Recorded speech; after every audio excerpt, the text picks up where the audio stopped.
Fooled my cheating soon-to-be ex-wife into thinking I was cheating. Then thermonuclear shinobi ghosted and served her Christmas Day. I hope you've got some time and a snack, because this one is going to be super long, as the events that follow span from late 2019 to last week. As per the rules, all names are altered herein. Okay, so here's the backstory. My soon-to-be ex-wife was my high school sweetheart. We started dating in 1992 when we were both 17, we're both 45 now, and have been together ever since. She's the only woman I've ever been with my entire life. We married 5 years later at 22, fresh out of college. A year later, we had our first of 2 children, both boys, 22 and 17, 23 years I gave to her. Built her a house. Worked my ass off to give her the life she wanted. Sure, we had rough patches, but what marriage doesn't? Even in the worst of times, we found a way to pull through and come out the other side better. Which made the discovery of her affair that much more jarring. Flashback to March 2020, when I first got the feeling something was off. For a good 2 months prior, we were in a funk. I was on the mend from reconstructive knee surgery, blew out my ACL fall 2019, but still lacking in movement. At the time I only had about 55% range of motion on my knee. This took a toll on quite a lot in the house. I was out on workers' comp, as I had been injured on the job, and I was unable to do my usual household duties. So a lot got backed up. My sons would do what they could, but tasks only I was capable of doing had to be put on the back burner, or my wife had to do, which she wasn't pleased with. Things also crawled to a standstill in the bedroom between us. It had already slowed down prior to my injury, but in the state I was in at the time it completely stopped. During these months, she, we'll call her Sue, was spending more time hanging with co-workers after work. Between November 2019 to March 2020 it was a regular occurrence for her. Naturally, I thought nothing of it. I've never in the 23 years I've been with her had any reason to worry or not trust her. She has her friends, I have mine, and we have mutual. I'd go hang out with my friends all the time and there was no issue. It was all above board. It was around January of this year that I noticed something odd. Sue started getting noticeably distant with me. Sure, we were in a funk, but she'd never deny me affection to that point. The usual hugs and kisses she'd give me came to a halt. Her phone was attached to her hand long before my suspicion grew, but she'd always share and show me things she'd discovered on the web. DIY ideas and recipes on Pinterest, memes, all kinds of stuff. But she was now being guarded about her phone. Even her interactions with me became more snippy, as if she couldn't be bothered. So we're now in March. COVID has arrived and New York City is locked down. Our chosen careers fall under the essential designation, so neither of us have to work from home. I'd just been recently cleared to return to work after 5 months on the shelf, and I was eager to get back after it, as 5 months on my ass rehabbing my knee and not being able to do physical stuff drove me nuts. For context, I enjoy physical activities. I'm an avid martial artist and I'm typically in the gym 4 days a week, on top of all of the home projects I did, within a week or 2 of the lockdown. My soon-to-be ex-wife alerts me that she's going to have to start putting in extra hours. Again, I think nothing of this because of her field. Of course, I was under the assumption it'd be every other day, but no. It was every day. And not just an hour or 2. She'd come home 3 or more hours later, and go straight to the shower. Spend a little time with me, a little time with our 17-year/22-year-old lives with his GF crossdown, and then go to bed. As I'm able to support myself on my knee better, we started getting intimate again. But as you'd probably guess, she wasn't mentally or emotionally present for it, which I noticed quickly. So by early April, the picture started getting clearer to me. All of the signs were pointing to the idea that she was having an affair. That's when I decided I needed to find answers.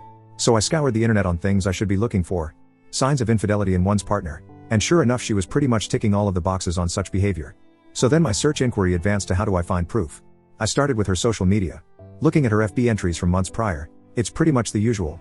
Pics of us and our sons, pics with her and her friends, and more than a few pics of her nights out with co-workers. In these pics, it's a mixed bag of her closet's friends from work, and a couple folk I've never met from her work. But I see one recurring thing in a number of these pics. One guy, in every picture he's in, he's rather uncomfortably close to her. His arm is around her shoulder, or his hand on her lower back. Way too close for a guy I've never personally met. Needless to say, that put a sour taste in my mouth. But that wasn't the worst of it. No. The worst was the fact that apparently, this dude is a friend of hers on FB and followers her on IG. So I go to look up his FB account and wouldn't you know it, I'm blocked.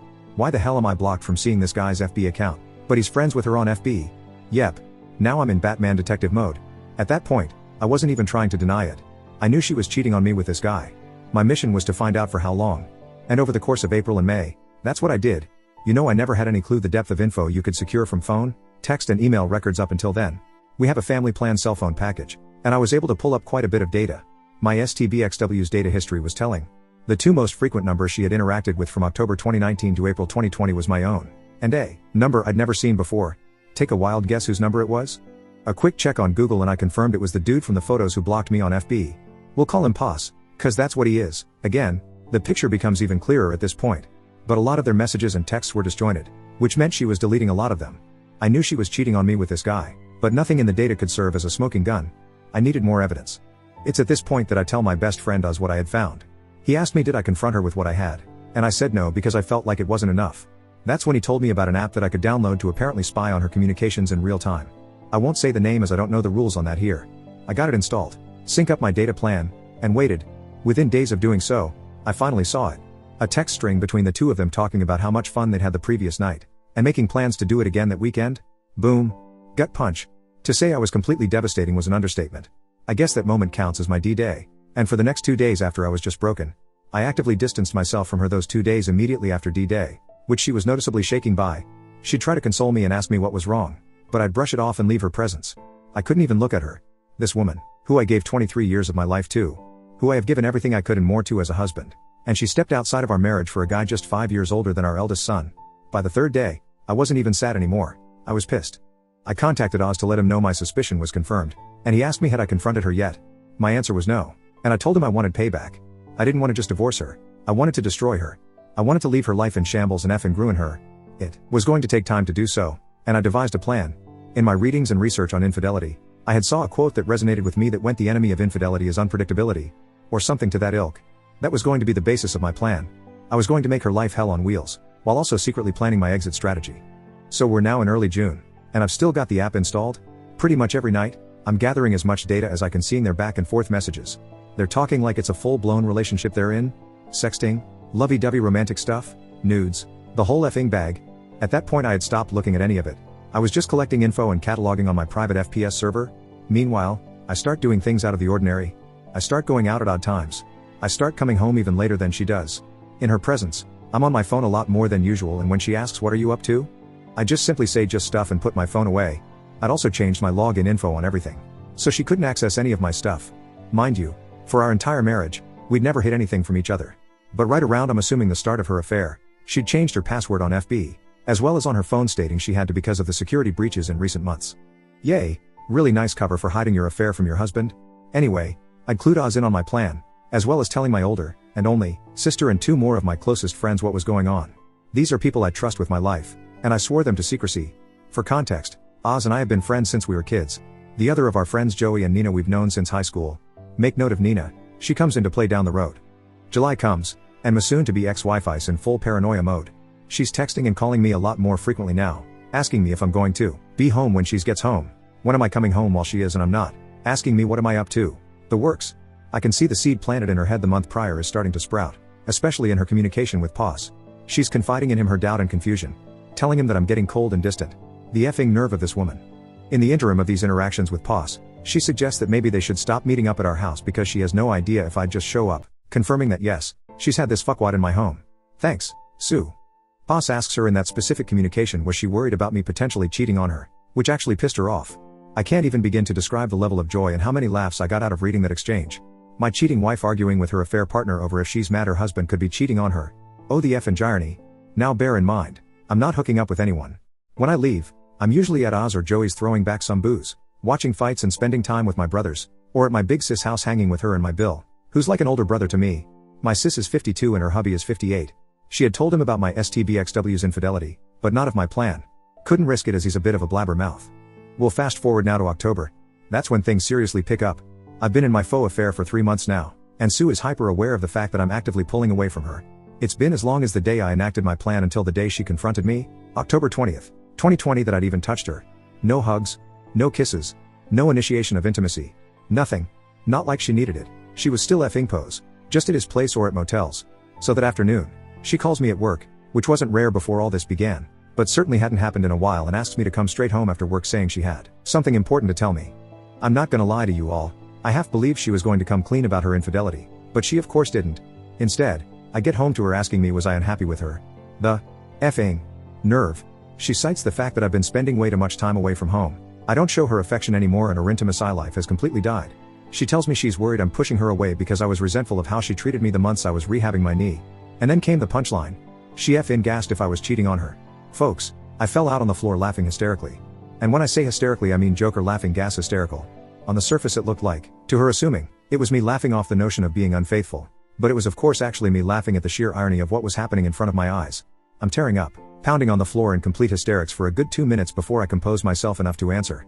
I sit up and look her in the eyes for the first time in months, shaking my head. But I don't give her an answer. I stand up, brush myself off, kiss the top of her head and go about settling in for the night.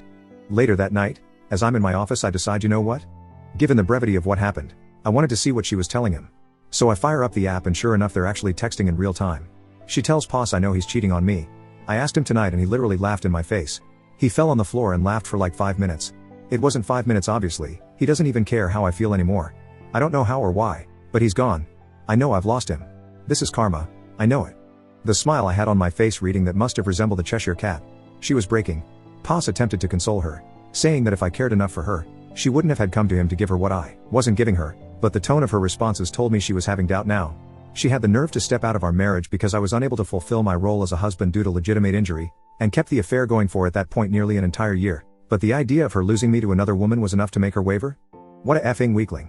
Now, during all of this I was also exacting the second part of my plan for payback, getting all of my affairs in order financially. In September, I had met with a family attorney to get the ball rolling on divorce paper. With the mountain of evidence I'd piled up to that point, New York is an at-fault state as far as divorce, and the overwhelming amount of proof I'd gathered displaying Sue's infidelity pretty much solidified I could nail her to the effing wall in a divorce case. My lawyer instructed me to get all of my financials in order in preparation for whatever division of assets might come as result. I went one better than that, secretly pulling all of my money out of our joint account and putting it in my personal account. I also started shopping around for an apartment as part of phase 2. We're now in November, and I've not changed my behavior. In fact, I've ramped it up. This is where my friend Nina comes into play. For context, Nina and Sue have never been what you call close. I met Nina freshman year of high school 2 years before I met Sue. Even way back then, Sue has seen Nina as a threat, as she's my closest female friend. There's always been an implied I don't trust her from Sue regarding Nina. She's never addressed it directly, but it's obvious to anyone who pays attention. Conversely, Nina's never been a big fan of Sue. Early in me and Sue's relationship, Nina called to attention to me how Sue was pretty much imposing herself into our little square of friends, whereas I didn't do the same with Sue's set of friends. That irked Nina because she knew why Sue was doing it. Among Sue's circle even now, there are no male friends, aside from Poss. Whereas Nina is the only girl in my square. Nina had been stuck overseas due to the virus, and finally returned to NYC November 3rd. Oz, Joey and I decided we were gonna celebrate her return with a night at Joey's house for dinner and drinks. There was only 5 of us: Oz, Joey, Joey's wife, who is also Nina's sister, Nina and myself. Sticking to CDC guidelines, we take the Rona very seriously. Nina, being the evil mastermind she is, comes up with an evil idea to trigger Sue. She suggested we take some photos in the same vein of the photos I discovered of Sue and Poss months prior, and post them to my FB. And that's just what we did. It wasn't until the 5th that Sue got wind of it, as I'm guessing a few friends noticed my updates and saw how uncomfortably close I was with Nina. This really fucked her mind up, because she still believed I was cheating, and I can almost guarantee she wanted to accuse Nina, but she knew that Nina had been stuck in Europe for the majority of the year. Still didn't stop her from attempting to dress me down that night for being so, as she said, handsy in the pics. I saw this as a golden opportunity to deliver the lead jab for my knockout blow. I say, so what about the pics with you and Poss from last year? He was pretty handsy in them. But did you see me get bent out of shape over it? Deer in headlights. It was the first time I even mentioned the dude's name throughout all of this. The hamster wheel in her head started reeling in real time as she tried to explain away those pics. To that point she hadn't even known I saw them. That's little I use FB. When I actually do post something it's like an event to people. Which is why the pics with Nina specifically got so much traction among our circles. And explain away she did. He's that way with everyone. He's just a really friendly guy. I can see how it looks, but there's nothing there. I'm sorry if those pics hurt you. I'll delete them. No, the pics aren't what hurt me. The year you've been effing dude whilst lying to me that you're working extra hours and hanging with friends is what hurt me. But vengeance, as Lieutenant Worf from Star Trek, TNG so famously said, is a dish best served cold. From that night, Sue was being extra specially clingy and attentive to me.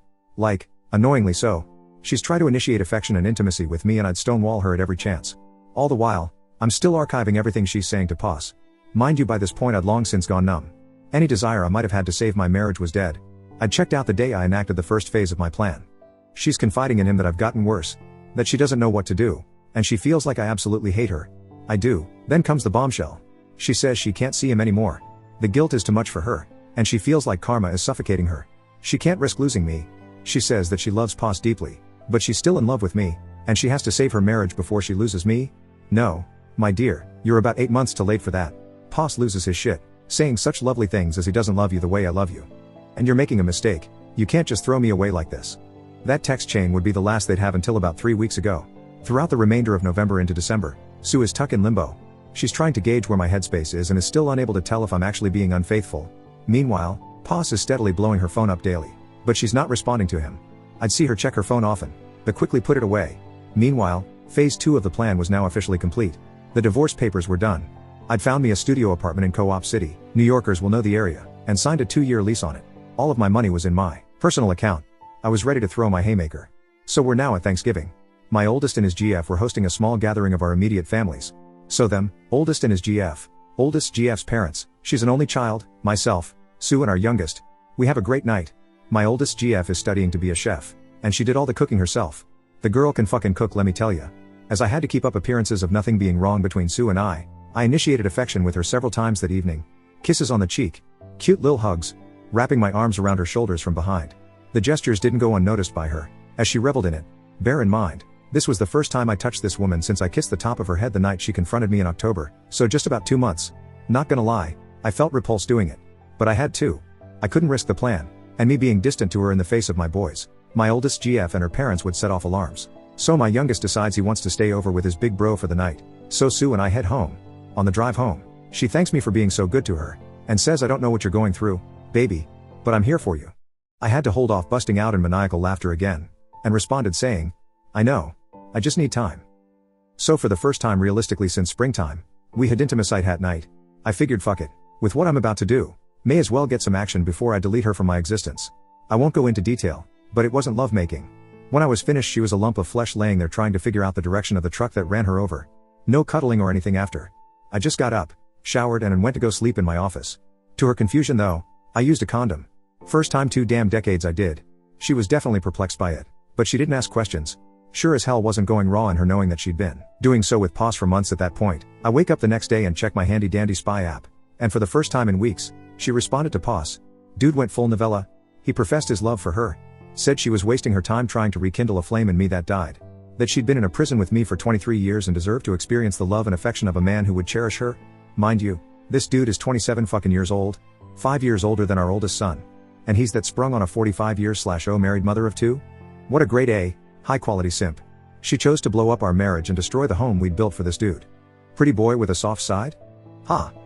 She responded saying pretty much the same thing she said when last they talked. That she loves him, and enjoyed their time together, but she can't lose me. I'm still the love of her life, but she'll always have a place for him in her heart. That they can still be friends if he chooses, but the physical relationship between them is over. He begged her to see him one last time that week, and yep, you guessed it, she said yes. One more for the road, right? Who am I to say anything? That's what I did to her the previous night. Of course I added all of that to the archive I'd compiled. December 4th is when phase 3, the final phase of Operation Shinobi Ghost started. The divorce papers were in hand. My new place or residence was set up. Now I had to slowly start moving me stuff out of the house. But first, I had to break the news to my boys. I called my oldest to the house that Friday night, had them join me in my office, and laid everything on that table. Not the specifics, but that their mother had been cheating on me for over a year, and I was going to be filing for divorce soon. My 17-year-old was especially shaken up by this, because he himself had recently experienced his first taste of infidelity. Yep, his first GF had cheated on him just 4 months prior. Seeing his heart broken a second time at the idea that his own mother was capable of doing this hit him hard. My oldest took it a lot better, and suggested taking his brother in to live with him until this blows over, to which I agreed. We packed up some of his stuff, and he asked me was I gonna be okay. I told him yes, son, I'm going to be alright, and so are you. We're going to be alright, I promise. And then they were off. The hardest part was now over, and it was now time to arm the nukes. Over the next few weeks, day by day Oz would help me get a little of my most sensitive stuff out of the house. Gave him a list of all of the definite stuff to grab while Sue and I were at work and left him the spare key. This was all stuff Sue wouldn't notice was missing unless you told her it was gone. I'd also gotten a new phone and phone number, and told everyone who needed to know, Oz, Joey, Nina, my boys, Big Sis and my mother, my new contact info. Meanwhile, I'm keeping up the rows with Sue and she's none the wiser. Trickling bits and pieces of affection to her just to keep her off of the trail, whilst she's still in contact with Pos. Not to the extent that they'd been prior, but there's still an emotional thing happening. The fog is faint, but it's still there. All the while, I gather everything. And I do mean everything. Every bit of data I've archived since I started the plan. Call logs, texts, pics, emails, everything. And start making printouts. Folks, I must have spent over $1,500 on Staples supplies. Printer ink, paper, binders, the works. And I cataloged everything in order. From the beginning of the affair until that last bit 2 weeks ago. December 16th in the binders. 14 of them. I then put each one in a box, and gift wrapped each, addressing them to various people. My mother, my father passed 7 years ago, her parents, her 2 sisters, her brother, her HR department. Did I forget to mention Pos works for the same company? And there's an expressed rule against inter-company relationships because of the nature of what she does. Several of her friends, Poss and Poss's parents, lugged all of those fuckers to the post office and shipped them all out December 16th. ETA for delivery, December 22-24th. Perfect. So we're now at Christmas Eve. Sue comes home around the usual time. No idea if she'd seen Poss. I'd stopped tracking her on the app the 18th. Figure I'd gotten all the mileage I needed from it. As per usual, she showers, hangs out with me a bit. I blow her back out on the living room couch. I know, I'm effing gasshole, and she turns in for the night. The final phase was upon me at long last. The nuke I'd been arming since June was finally about to launch. In the middle of the night, I woke up and wrapped up one of the 3 remaining binders, with the divorce papers taped to the inside cover, and set it on my side of the bed with a note that said Merry Christmas on it. Next to it I left my old phone, and the business card of my lawyer. I packed up the remainder of my most needed items, enough to fill 2 backpacks, and I left my home, that I spent 23 years in, for the last time. That, my friends, was 1 week ago. To Sue I am completely off the grid, gone, shadow ghosted. She's blocked on FB, but still hasn't blocked me for some reason. So I'm keeping tabs on the fallout. It's absolutely glorious. My packages have reached everyone I sent them out to, and Sue is getting crucified. Her youngest sister completely dressed her down. Both of her parents have condemned her. My mom absolutely destroyed her. Like holy shit, I know my mom has a mean streak, but the things she called Sue are unfucking holy. She's been frantically trying to find out if anyone knows where I am, but those that do, aren't saying a word. All over her FB feed she's desperately trying to reach me, because I'm guessing she knows I'm likely looking. But I'm not saying effing word to her without my lawyer present. That'll be the next time I share oxygen with her. She's got no way of spinning the narrative to paint me as the bad guy, because I've exposed her to everyone who matters to her. And from what a mutual friend who works in the same company as her, she and Poss apparently are being put on administrative leave as of tomorrow. So yay, chances are she'll be going into 2021 unemployed. As for the final 2 binders, well, one has been turned over to my lawyer as my final bit of evidence for my impending divorce, and the last one I put in my storage unit to be burned in Joey's fire pit when the divorce is final. Do I feel guilty about this? No. Not even in the slightest. 23 years I did right by this woman. I gave her the home she wanted. I gave her the family she wanted. I gave her the life I felt we both deserved. And I loved her unconditionally. Never have I faltered. Never have I strayed. Never have I even entertained the notion of breaking my vows. When an issue came up that I felt was affecting our marriage, I came to her and told her, and we sorted it out as best we could. She opted to find comfort in another man's bed. Rather than come to me and say she was unhappy with her intimacy life at the time, she decided to step out with a young punk who gave her the tingles. So no, I have no sympathy for what I did, or for her. She can burn in hell for all I care. The most I stand to lose is my house, a car and maybe a couple $100 a month in alimony. But seeing as the divorce is filed under the statute of adultery and NYS is at fault, that might get waived with the insurmountable amount of evidence I've provided. As far as I'm concerned, she's dead to me and I'm never looking back. Quick edit, NYS is not fully at fault. Under certain circumstances a divorce can be filed at fault, of which my lawyer has informed me my case falls under. I'll be meeting the soon-to-be ex-wife with her lawyer tomorrow. I'm guessing I'll just update here. Update, fooled my cheating soon-to-be ex-wife into thinking I was cheating. Then thermonuclear shinobi ghosted and served her Christmas Day. Christmas Day was the first full day I spent in my new apartment. It's still a work in progress, as I have more stuff I want to get, but overall I've made it my home, since I'm going to be here for 2 years at least. My boys and the eldest GF came over and spent a good portion of the day with me. The GF brought over treats she'd made, and also whipped up a really nice meal. I got to sit and talk with my sons in a way I hadn't done in a really long time, and it was nice. My big sis also came over with more goodies and hung out with us also. It had been the first time she'd seen her nephews in nearly a year. Having all of them around did me some real good, as if I were by myself I think I would have just drank myself into a stupor. Everyone cleared out around 8ish, and I decided I wanted to go hang out with Joey and his wife Claudia. Hung out with them for a couple hours, had a couple drinks and then went back home. The next big development happened last week, December 29, 2020. Around midday I get a text from Nina asking if I was busy that night. I of course wasn't, so we agreed to meet up after I got off of work. She shows up and we go to a diner not far from where I work. Here in NYC we're doing indoor dining at 25% capacity thanks to the Rona, but there's mostly no trouble getting seats because so many of us opt not to dine out as much these days regardless. So after we're seated and order our food, Nina pretty much lays all of her cards on the table, and honestly, I knew this was coming. She basically confessed that she's like me all the way back since we were teenagers, but never got the chance to tell me since Sue swooped in and scooped me up before she could. For context, I've known Nina longer than Sue by 2 years. As I mentioned, she's been the fourth point of my social square of myself, Oz and Joey. We were the social outcasts in high school, the raver kids who didn't fit into all of the other cliques. Back then, Nina had a weight problem and was diabetic. She was the heavy-set goth chick who was super cool, but no guy would ever give a second glance at. But we always had chemistry. These days Nina is a personal trainer and yoga instructor. She was the ugly duckling who grew into one hell of a beautiful swan, if I must say. Long story short, we decided that upon the finalization of my divorce, we are going to start seeing each other. And yay, I slept with her that night. Took her back to my new pad and we had a grand old time. Am I ashamed of sleeping with her? Hell no. Nina's been a better friend to me than Sue ever was. That's not saying Sue wasn't my best friend. But through the near quarter of a century I've known Nina, she's always supported me. Even so much as I learned that day willingly taking a step back from her own feelings to allow me to pursue and eventually start a life with Sue. That resonated with me on a level I didn't think it would. That kind of selflessness towards another person is the definition of real love. I know, it sounds like I'm just trying to justify in my head that sleeping with her was the right decision. To me it was, and I plan on exploring what's to come with Nina and I with total commitment. Okay, on to yesterday, the day I met my wife and her lawyer to discuss the divorce. It's now been 2 weeks since I ghosted my STBXW. This past Monday I got a phone call from my staking that Sue's attorney has scheduled a meeting for us to discuss the terms of divorce on January 6, 2021, which was yesterday. I met with him the Tuesday morning to discuss the terms I'm wanting. Long story short, uncontested divorce under the grounds of marital neglect from Sue. My terms are full division of assets, and me selling my half of the house ownership to her. She can have it. We keep our respective vehicles. I keep my cabin in the Poconos. And under the pretenses of marital neglect, she gets no spousal support from me. As for 17, what I'll refer to my son as from here on, he's free to choose who he wants to reside with following the divorce, which will most likely be me. So Wednesday comes and I show up to my lawyer's office dressed in my Johnny Cash best. My wife and her lawyer. She looks like shit, barely holding it together. I give the stone face. I won't bore you with the lawyer babble, but her lawyer presented an offer for terms of reconciliation. I shot them down almost as soon as she finished listing the details of the request. Like I said, I'll spare you the details of the meeting.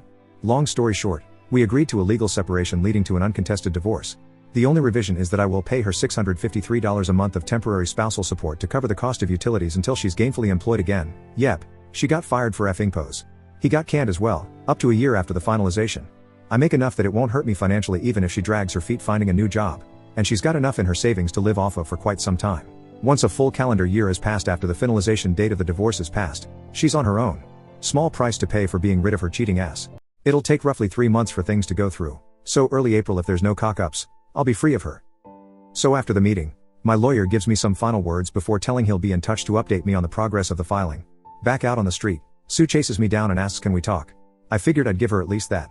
She held it together fairly well in the meeting, but outside let the waterworks flow saying how sorry she was, and how she never meant it to go as far as it did. She says she never expected to fall in love with Poss, but knew when she thought I was cheating how wrong it was to betray her own husband in such a way. She asked could I ever find it in my heart to forgive me, and that maybe in a few years could we try to start over. That she can't imagine what her life is going to be without me. I tell her to start imagining it soon, because this will be the last time I ever speak to or see her. I tell her that 17 is almost a man, and old enough to make his own choices as to his own future. I say that I gave her half of my life, and every ounce of love I had unconditionally, and she in her own words fell in love with another man. That there is absolutely no chance of me ever forgiving her. That all of the love I had for her was slowly killed all of those months that she confided and professed her love to Poss, rather than coming to me and telling me she had any form of issue with how things were going with us. I told her I loved who she once was, but I hate who stands before me, and that if I never see her again it'll be too soon. Here we are on the sidewalk in Midtown Manhattan, her making a scene crying her eyes out. A couple folk walk by and give side glances, but at that point I didn't care. I wasn't about to publicly humiliate her. I pretty much already socially and professionally destroyed her, but I needed to get the last bit of emotion I had for her out. I finished my telling her I didn't regret the 23 years I spent being her husband. I regretted that in 23 years she decided the easy way out was the better option. And I have your lovely sons of bitches on Reddit to thank for this last one, because it popped in my head just seconds before I said it. For 23 years I thought she was mine, but it turned out it was just my turn. Put in my Raycons, turned around and walked the fuck away. Later that night, father calls me and apologizes. He praises me for always being a good man to his daughter, and tells me he's ashamed of her and that he raised her better than what she did. Not gonna lie, I'm going to miss the old man. My dad died years ago, so he's always been my default father figure since. But I can't see myself maintaining a relationship with anyone on her side of the family. After that call, I went on FB and symbolically changed my relationship status to divorced. Yay, it's not final yet, but in my eyes it's over and done. Like I said, when I make a post on FB it's an event, so plenty of folks started hitting me up over Messenger asking question. And I laid it all out that I filed for divorce with Sue earlier in the day. Of course Nina called me, shocked that I pulled the trigger so fast. Obviously I was already in the process of it when we spoke, but she had no way of knowing how far it was along. I asked her if she could come over, and of course she comes a-runnin'. We knocked boots again, but this time she stayed the night. We laid in my bed and talked into the wee hours of the morning, and I haven't felt this level of relief and connection in really long time. Nina gets me, and I can't get enough being around her. Since the day she confided in me she's all that's been on my mind. Yeah, I know some folk are gonna say it's fucked up I'm moving on so fast, but as far as I'm concerned my marriage ended the day Poss let Sue touch his pecker, so I'm about due. So yay. That's it. That's the end. My divorce is in the works, and I'm moving on to start a relationship with Nina. I know in a comment response to someone I said I'd probably not marry ever again, But that was before Nina came clean to me about how she felt towards me, and I can't deny that I feel the same. We're going to take it slow, and we're not announcing anything until the divorce with Sue is legal and official. As for Sue, I could give a flying fuck what happens to her. She could move past into our old home for all I care. I'll be getting my money for the house over the course of 2021, 4 quarterly installments, and aside from the $653 I will pay out directly to her savings account monthly, I never have to see or speak to her again. To all of the words of support, encouragement and praise, I eternally thank you all. Update: soon to be ex-wife of 23 years just tried to unalive herself last night. The hits just keep on coming. I've been sitting in this for hours now. Didn't know where to post this, so this sub seemed appropriate. So, if you want a bit of backstory, check my post history for the details. I'm not keen on how linking to other subs here works, but my previous 2 entries are viewable in my profile. The quick version is this: I discovered my wife of 23 years, 45F, was having an affair with a 27-year/0 coworker. We have 2 sons, 22 and 17. I concocted a plan to completely upend her life centered around fooling her into thinking I was having an affair myself. I kept the rows going for over 4.5 months while compiling evidence of her infidelity as well as securing divorce papers and planning my exit strategy, slowly moving my personal belongings from our home to a new apartment, getting a new phone and number, separating my half of our shared income from our joint account, etc. On December 16, 2020, I gathered every bit of proof of her affair I'd compiled, printed it all out from start to that week, filed it all into 14 binders, packed 11 into gift-wrapped boxes and mailed them all out to the most important people in her life, as well as her HR department with an ETA between 12/22 December 24, 2020. On Christmas Eve, while she slept, I took one of the remaining 3 binders and did the same. Only this one I taped the divorce notice to the inside cover, and left it on my side of the bed, which mind you she'd had her lover in a number of times, along with my old phone and my lawyer's business card, and shadow ghosted her. Over the next 4 days her life completely imploded. Her family pretty much excommunicated her. Her friends, the ones who didn't know of the affair, ostracized. And my own mother took her to task, calling her the most scathing and vile things you could possibly think of. Her and her lover were also placed on administrative leave and eventually fired. Last week we had our divorce hearing, and settled on a legal separation into uncontested divorce, with a few provisions in place for transitional income since she's now unemployed. I'm to pay out the price for the utilities, $653 a month until either she finds gainful employment, or upwards to 1 year after the date of the divorce's finalization, which is expected to be 3 months from now. She keeps the house, her car and her half of the shared assets. I keep my half of the assets, my vehicles, car, motorcycle and boat, and my vacation property, cabin in the Poconos. After the hearing, we had one final exchange where she tried to explain away her infidelity and begged me to give her a second chance after the divorce is finalized. I of course said no, gave her some choice words and walked away from her forever. This brings us to last night.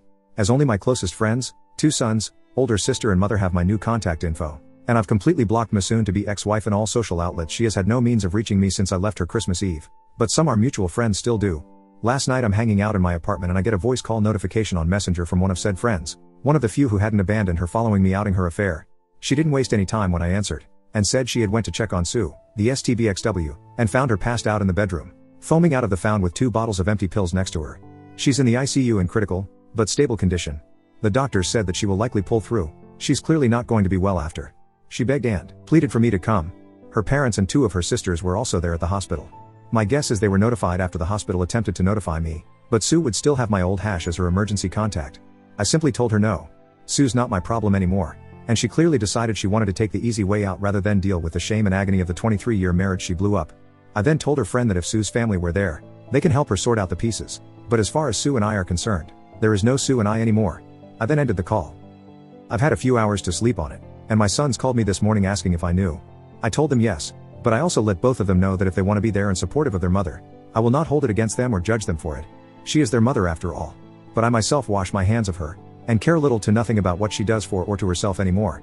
They were both a little taken back by this, but respected my stance. However, now that the news is broke about her suicide attempt, many of those friends who dropped her are all starting to surface again, and saying I need to be there for her, that even despite what she did to me, I need to support her in her time of need. I've also been informed that her AP tried to visit her this morning, but wasn't allowed because he's not family. I'm getting dogpiled on to go see her, but I feel nothing for this woman anymore. I haven't for a very long time. I checked out during the process of getting my payback for her betrayal, and I stand by the fact that I don't care at all for what she's done. In fact, it makes me hate her even more. She's the one who was unfaithful. She's the one who, though a near year-long fling with a guy 5 years older than her oldest son was worth destroying 23 years. And now that she has to face the consequences of her choices, she chooses the most selfish way of deal with. Even now, seeing as she's in all likelihood going to survive, she's cultivated immediate sympathy from everyone who took her to task, and I'm being made out to look like the jaded ex-husband unwilling to sympathize for her by most her family, not her dad. He's reached out to me over the last few hours and said he respects my decision to stay away. It's like I never even truly knew this woman. 23 effing years and it comes to this. Yes, I know the way I broke things off with her may have put her in a poor mental state. But now a whole new can of worms has been opened up because either she had a complete mental breakdown and decided to self-delete herself, or she made an extremely risky and calculated move to cull favor back from people who just weeks prior condemned her for betraying me. She cheated on me, and now she's the effing victim? Sorry if this comes off as randish, but I'm here trying to wrap my brain around this. I want to be perfectly clear, I am not going to visit Sue. She waived her right to me caring about her well-being the day she let Poss, my personal nickname for her lover, put his dick inside her. This might come off as heartless, because despite the cool, calm collected way I've been throughout my who ordeal, my feelings are still very much raw, but I don't give a fuck about this woman. Haven't for a very long time. I'm aware I'm going to be vilified by a number of folk here. I don't much give a shit. Think of me however you want. If you were in my shoes you'd see her actions vastly different. Some of you folks are going to go look up my post history and see the story of what I did to her. And you're going to draw the conclusion that her suicide attempt was my fault. That me tormenting her for all of those months, fooling her into thinking I was cheating on her while she actively cheated on me, then destroying her socially and professionally as a result was the catalyst for her meltdown. Maybe it was. Maybe I am heartless sociopath. But, as Arthur Fleck so famously said, you get what you effing deserve. I gave this woman half of my life and did absolutely everything to be the best possible husband she could ever have. By her own admission I had no bearing in her decision to step outside of our marriage. She did it for her. Her selfishness knows no bounds, and I am glad to be rid of her. If it makes me the bad guy because I will not go see her and never plan on interacting with her ever again, so be it. I hold true to my damn convictions. She made the choice to betray me. She made the choice to put her needs above the needs of our marriage. So now it's my turn to choose to me over everything else. She can rot in the darkest pit of hell for all I care. Let everyone else help her fix her. My obligation to ever care about her well-being ended the day we signed the separation agreement. I just needed to get this off of my chest. If you're going to cast judgment on me for feeling how I feel, save it.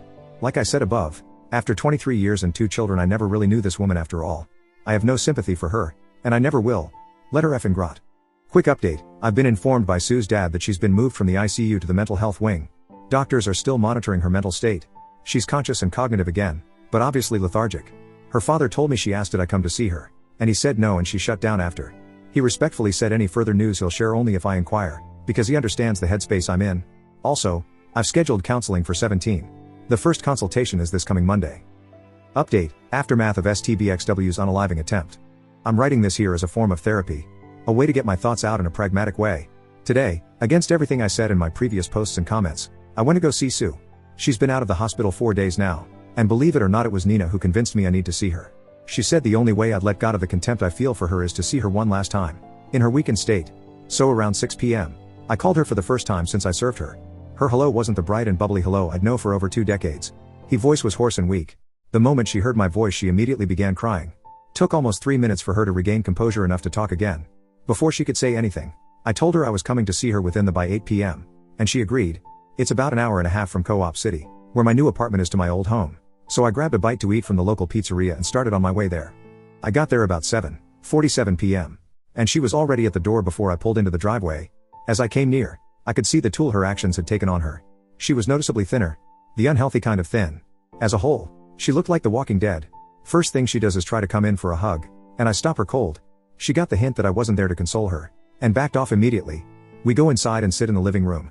Almost immediately Sue tells me she wants to come clean. About everything. She tells me she couldn't live with the guilt of what she did to me and the boys. From the day we signed the separation agreement, she went into a downward spiral of guilty and agony that led her to her suicide attempt. Her friend, the one that called me from the hospital, had noticed her behavior and started coming over to check in on her. She said the doctors told her had she not been found just an hour more, she would have succeeded. She admitted to failing me as a wife. That her falling for Poss was wrong, as was her choice not to pull back when she knew she was getting too deep. She also apologized for sharing the many intimate details of our marriage and speaking ill of me to him. That she never imagined herself being the kind of person who was capable of doing that, but she was. She said she believed in her head that she was doing the right thing, but ultimately when she thought I was cheating it all hit her like a ton of bricks. The feeling of betrayal was suffocating, and she had to get out of as soon as possible, but it was obviously too late by then. She then asked me at what point did I stop caring, to which I said the night she confronted me with the notion of me cheating with the fervor that did, knowing full well she'd been effing posed for months at that point. I lost all respect for her and it steeled my resolve to enact my plan. She told me that when she woke up Christmas morning and found the gift I left she was over the moon, until she opened it. That when she realized what it was, and how much I had known, she literally went mad, and hasn't set foot in our bedroom since. She was frantically trying to find if anyone knew where I was, but when she went on FB to ask, she started getting thrashed by friends and family about what she had done, but had no idea how everyone knew so fast. That's when I told her about the other binders. The look of shock on her face was priceless. It all dawned her that I did this to her. Everything she's gone through, Her friends turning on her, her family shaming her, and yes, even her losing her job was my doing. She just fell silent and shut down after that. I took the time to go use the bathroom then, and it was in shambles. The mirror was broken, her skincare products were all over the place, and the tub looked like it hadn't been cleaned since they took her to the hospital.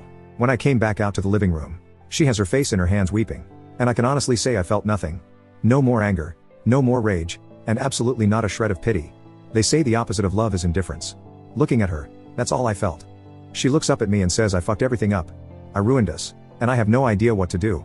I can't do this by myself. I tell her, she's got her family, her friend who found her, and our sons. But she doesn't have me. She never will, ever again. I tell her I came to give her closure from the ordeal she just subjected herself to. But the moment I walk out that door, I'm never looking back. So the topic of POS comes up not long after. She tells me he reached out to her 2 days ago. They talked for a couple hours and it ended with her telling him he needs to move on with his life. Find a younger woman and forget she exists. The remainder of the convo was Sue apologizing for he betraying me and asking again, was this really the end? I look her dead in the eyes with no hesitation and say yes. It's been over long before I served the divorce notice on Christmas. I felt that was my cue to depart. No words were said, because what more could be said? I left her sitting on the couch, closed the door behind me, got in my car and drove home. It's 2:56 a.m. as I'm typing this. I needed to get this out while it's fresh in my head. This is it. The saga of Sue is done. 17 and I are both scheduled for counseling in the coming weeks. Nina and I are still going strong, and sticking to the plan of keeping things under wraps until my divorce is final. I'm staying active and motivated and looking forward to a future with a woman I know well cherish and honor me, because she's done so from the shadows for decades. It's time for me to focus on the life ahead of me, so this will probably be the last time I post for a while. Maybe I'll come back with an update when the divorce is official. To everyone who has sent me words of encouragement and well wishes, thank you. To all of those who praised me for my plan of revenge, I can honestly say I wish it never came to it, but if I had to go back and do it again I wouldn't change a single thing I did, aside from maybe doing more to POS than just getting him fired. And to the one guy who harassed me saying I deserved it because I raped my wife, you're effing delusional and get fucked you tag nut. Hopping my green ass on out of here. Update, where things are going.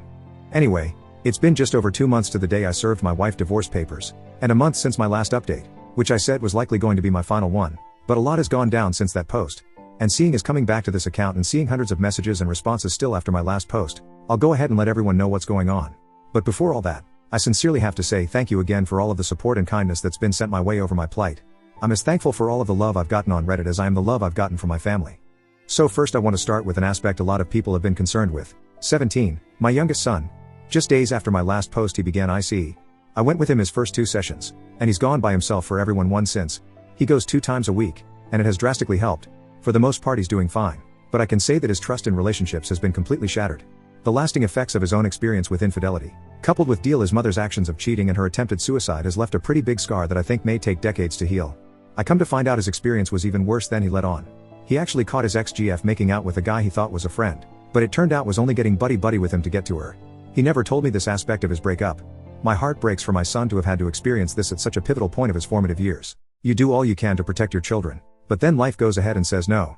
He's decided he's going to stick to IC for the long term, and I have told him if ever he needs to talk to me about anything, nothing is out of bounds. Next up there's my IC. It's safe to say if you've read the bulk of my entries I have a bit of an anger problem. Which is strange because I've always been a reserved, controlled and stoic man. But this whole experience evidently woke a sleeping dragon in me that's a pure fire breather. I've talked about everything with my therapist. And when I say everything I mean everything. When I explained to him the extent of what I did to my ex, he was both impressed and appalled. Not the reaction I was expecting. Apparently I display sociopathic tendencies when provoked, which doesn't surprise me at all given everything I did. My sessions are not so much dramatic, they're more so organizational. Unpacking all of the things going on in my head regarding the implosion of my marriage, and trying to find balance. Now for the elephant in the room, Nina. I have no idea where I'd be without this woman. Never did I ever expect to have such a caring, empathetic, nurturing woman by my side to carry me through all of this. We are still very much going strong, and try as we have to keep our ongoing relationship under wraps. It's pretty much out of the bag within our group. She just gets me. She always has since we were teens. And since she knows the pain of having the person you've invested your life into being with cheat on you as well, she does all she can to help me cope with my feelings. We split time between staying at her place and my own. The discussion has come up about moving in with each other, but her 5-year-old puts a kibosh on that idea. My place isn't big enough for 3 people, and I'm locked into my lease until 2022. So for now we'll keep splitting time between. When her daughter is away with her father, Nina's at my place. When she has her daughter, I'm at hers. Speaking of her daughter, I absolutely adore her and she's taken a shining to me. I wish I could find the words to truly put into perspective how important Nina has been to me through all of this. If you haven't taken the time to read my previous entries, Nina has secretly been in love with me since we were sophomore in high school. But she was an ugly duckling back then who thought she had no chance with me. She actively sat by and watched me chase after, date and marry my soon-to-be ex-wife Sue, knowing how she felt. Well over 25 years she held this secret until a week after I had my divorce hearing, where we met for food and she laid everything on the table. I consider myself lucky to have her in my life. We constantly talk about what the future holds between us. As we've both been burned by marriage, we're definitely not going that route, but we have discussed a civil union. We'll probably wait a little while before going that route, but it's pretty much decided between the two of us that we are it for each other. Last but not least, the soon-to-be ex-wife Sue. What I have to tell everyone about here is that, well, there's nothing to tell you. After the final time I spoke to her after her attempted suicide, I've gone 100% NC with. I have no idea how or what she's doing, and I don't care to ever know. As far as I'm concerned, she's dead to me. That's really about it for the most part. Life goes on. It's March 2nd as of me typing this, so there's just one more month to go regarding the filing going through. By this time next month, I'll be a free man officially. And I'm counting down the days I can finally and truly begin the next chapter of my life. Edit, to clear something up, I made a mistake with my statement about being clinically diagnosed as a sociopath. I assumed because my therapist said I display sociopathic tendencies when provoked that it was a clinical diagnosis. It wasn't. It was just his professional observation. Also, my oldest son 22 has no true intent to do harm to Pos. He said what he said out of anger. Update, the end and farewell. On April 13th, just 1 month ago, Sue officially became my ex-wife. I was initially told by my lawyer that it would go through on the 18th, but due in part to things here in NYC starting to open up with the lowering of COVID cases, it was pushed through a few days earlier. My lawyer Jeff gave me a call on April 12th and asked me to come see him the following day. When I did, he handed me the finalization notice and shook my hand. I couldn't just leave it at that, so I went in and gave him a hug and thanked him for all he'd done for me. On my way home, all I could do was just replay mental movies of everything. The last 24 years of my life. All of the memories. All of the history. When I stepped into my apartment it finally happened. I hit the floor and all the emotion that has been compressed in me came pouring out. I haven't cried like that in ages. But it wasn't a sad cry. Not by any means. My soul felt like it had been set free after being held in the deepest, darkest abyss. The phone call I made that night was to 22. I kept it short and sweet, saying that it's finalized and his mother and I are no longer married as to that day. He asked how I felt. I'm sure he could tell in my voice I'd been crying, and I told him I was fine. 17 got on the phone next and we spoke for nearly 90 minutes. 22 and his fiancée have been doing a great job looking after him, and he's still, like myself, going to therapy. I won't go into detail about what we spoke of, but I will say there's still a lot of work to be done specifically with his view of relationship. Nina came to see me later that night as she always does, and obviously I gave her the news. She just wrapped her arms around my waist and held tight as yes. I cried again. Once I was able to compose myself again, Nina told me no matter what, she will never betray me and loves me with all her heart. And I know every word of it is true. I might catch some flack for saying this as I don't regret the life I built with Sue, and despite all she did give me 2 strong sons, but it's clear to me now I picked the wrong woman. Nina in the last 4.5 months has given so much and asked nothing in return. All she asks of me is to be there for her. I don't want to drone on about her for too long, but she truly is my hero. There's also some other interesting events that came to pass following the divorce finalization. Case in point, Pos actually reached out to me. Yes, he actually sent me a message here on Reddit. Turns out he saw the story when it blew up on YouTube, and immediately recognized that it. Before anyone asks, no, I will not be revealing what his Reddit username is. I think I've made the kid suffer enough. The first thing he did was apologize for his hand in all of this. He gave me a rundown of what the results of the binder I sent his mother did. Essentially, he's been excommunicated from his family. His mother, as I learned when I was planning out my payback, is a devout Catholic woman. The in church 3 days a week Nomini Patri Spiritus Sancti type of devout. So her views on marriage are sacred, and learning that her son just broke up a marriage that was almost a quarter-century long sent her into a rage. She kicked him out that very day, and within the week when his employer got the binder I sent to them, he was fired as well. He's been couch hopping and trying to find a new job ever since. He claimed he wanted to reach out to me on social media, you know, all of the places he blocked me when he was effing Sue, but admits he was afraid because in his word if I was able to find him before, I could find him again. I admit I could have went all in on destroying this kid, but I didn't.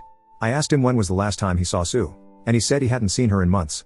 The last time he had talked to her, Sue told him to forget about her and move on with his life. Which I recall Sue saying the last time I had spoke to her, so at the very least she wasn't lying about that. I asked a few more questions and the kid was surprisingly forthcoming. I guess he was looking for some kind of penance for the chaos he'd brought upon himself. A lot of what he said mirrored info I'd gleaned from text documentation I gathered. I didn't do much responding. I just asked and he answered. Convo went on for 20 or so minutes before he said again how sorry he was. And that's when I hit him with this. Copy/paste from the convo. You're a 27-year/oh man who has to live the rest of your life knowing that your own mother now loathes you for breaking up a marriage that was almost as long as how long you've been breathing. I know you've messaged me because karma is eating at you, but I won't give you closer. When I was 27 I was building a legacy. Right now you're a homeless, jobless homewrecker. If you're smart you'll learn from this lesson. If you're not you'll stay a fuck up until you're my age, assuming you make it that far. I'd wish you luck, but you don't need luck, You need to get your shit in order. With that, I ended the convo and blocked him. Not the kind of closure he was looking for obviously. And I could have been a lot more hostile. But I think those words will haunt him enough as is. The next major event is that as of May 4th, 2021, Nina is now Nina_defrog. Over the last 2 months, we have had long discussion as to where we want things to go between us. Nina made it abundantly clear that she has no intentions of ever being with anyone else but me, and she wants my namesake. She wants to be my wife, and wants me to adopt her daughter, we'll call her Anna, as my own. As I've made mention of in the past, I adore this kid. She's 6 now, birthday was last month, and she idolizes me. I'm the first father figure she's had since her bio dad pretty much cut out on them when she was 4. And Nina's made a practice of not introducing any man she's been involved with since her divorce in Anna's life unless they had staying power. Needless to say I have staying power, and experience raising children. And speaking of, Anna and 17 are like 2 peas in a pod. The big bro/lil sis dynamic between them in both stunning and adorable. 17's really clung on to Anna and her revels in it. Had to talk to my therapist about it, and he said it's definitely a good sign. 17 sees innocence he wants to protect in Anna even though his innocence has been shattered. So, we decided last Monday to go to City Hall and pull the trigger. Took 24 hours to get the marriage license, and the reveal was the most uneventful reveal ever conceived. Oz made mention as if no one didn't see this coming, and Big Sis said now placing bets on when the now expecting post goes up. We thought we were keeping our relationship under wraps all these months, but pretty much everyone figured it out already. So yay, that was kinda hilarious. Some people are going to say it was too soon. And yes, I said in past comment responses that I'm never getting married again, but that was all before the true dynamic between Nina and I manifested. This woman has professed her undying, unconditional love for me. She has laid in my arms and cried saying how happy she is, and how she never in a million years imagined she'd ever have the chance to be with me. She's gone in painstaking detail about how she's felt about me the past 25 years, and how even while she was married she lamented the notion that Sue won. And I honestly had no idea how deep that rabbit hole went. She even went as far as saying there were times where she herself had thoughts of having an affair with me popped into her head, but she could never be that kind of person. And even so, through all of the years I've known her she has given me so much and asked so little in return. Even the woman I married and had 2 children with has never shown the amount of love to me that Nina has. I'd be a fool not to give her my name. So now, she has it. And we're in the early stages of paperwork for me adopting Anna. And finally, there's Sue. I've not spoken to her since the last time I visited our marital home, which is going on 4 months ago. But mutual friends, the ones that are left, do send me updates from time to time. Through one of those friends, a realtor, I know that she sold the house and he gave her a job as a clerical assistant in his firm, and in doing so waived the assisted payments I had to fork over as a result of her unemployment. She now lives in a small apartment close by his office, which he also helped set her up in.